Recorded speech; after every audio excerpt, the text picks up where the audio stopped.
Welcome to the deep dive. Today, we're diving straight into the philosophy of love. Specifically, Alain Badiou's ideas, mostly from his chat with Nicolas Truong in Éloge de l'Amour. Right. We'll also touch on a bit of Rimbaud, other philosophers maybe. Hmm. Our goal is, well, to give you a solid grasp of Badiou's unique perspective on love, fast but thorough.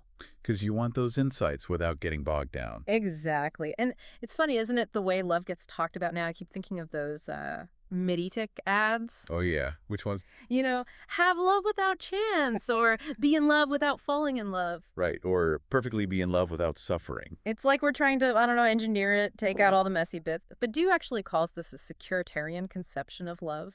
Yeah, he does. And it's fascinating because he sees this push for, like, risk-free love, which, isn't that different from old-school arranged marriages focused on security. Huh. Interesting parallel. He sees that as a major threat to what love could be. That and the other threat. Just treating love as, well, another form of pleasure seeking. Hedonism. Like dating apps feeling like you're shopping? Pretty much. It kind of misses the whole point of the unpredictable encounter that Badiou thinks is fundamental. It does make you wonder why love hasn't always been front and center for philosophers. I remember seeing that book, Le Philosophe et l'Amour. Ah, yes. It highlighted how divided they were.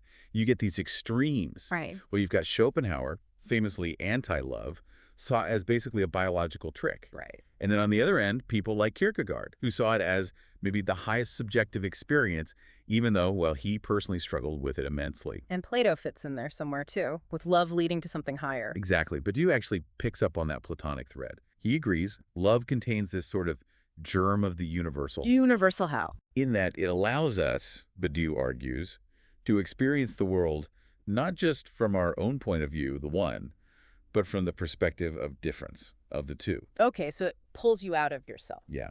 Which really pushes back against the common idea that, everything we do is just self-interest. That makes me think of Lacan, his very provocative line. There is no sexual relationship. Yeah, that one. What's the idea there? Well, Lacan's point, basically, is that the physical act itself doesn't guarantee a real connection between two beings. Love, for him, is what tries to bridge that gap. It supplements that lack by aiming at the being of the other, beyond just, let's say, narcissistic pleasure. So it's reaching for something more than the physical. Right. Simone de Beauvoir wrote about that kind of post-sex disillusionment sometimes, didn't she? It touches on a similar feeling. Okay, so we've got these different angles. Romantic fusion, maybe a contractual view, skepticism. And then Badiou comes in with his own distinct philosophy. He calls love a construction of truth. A construction of truth. What does that mean? It's about building a truth based on experiencing the world from the viewpoint of the two, not the one. It's different from, say, Levinas, who focused more on appreciating the otherness of the other person. So Badiou emphasizes the building part. Exactly. The act of construction over just the experience. It's about creating the shared worldview, this paradox of an identical difference. You're still two separate people, but you build a shared lens. And this construction, it has to last, right? He's not talking about a fleeting thing. Absolutely not. He's quite critical of that purely romantic idea of love burning bright and then just fizzling out after the encounter.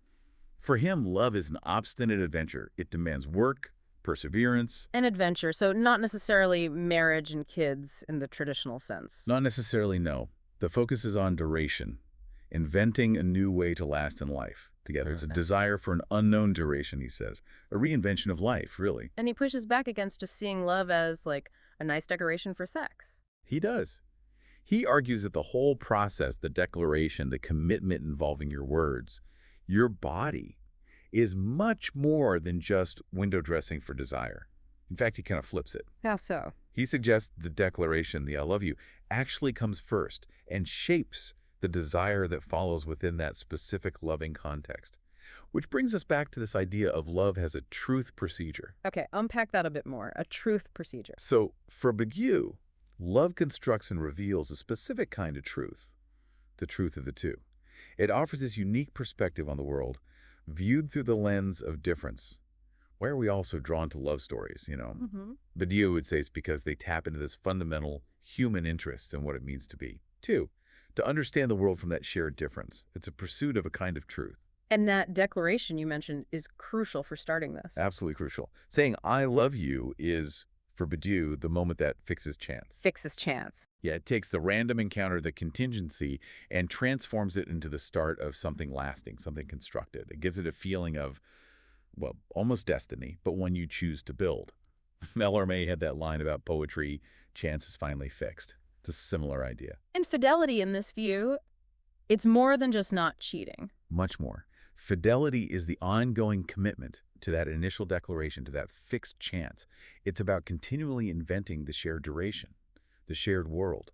It's the victory over chance, sustained over time. Think of Andre Gorze's Letter to D. That's a powerful portrait of that kind of lifelong fidelity Badiou talks about. Wow. So when someone says, I will always love you, It's a huge claim. It's an attempt, Badiou suggests, to bring eternity into time, to make something timeless within our finite lives. It's incredibly ambitious. it really is. So maybe the thought to leave people with is this. How does this Badiou perspective challenge how we usually think about love, especially now, in a world that often seems to value, self-interest and more fleeting connections? What would it actually mean to actively construct love as a truth about difference in your own life?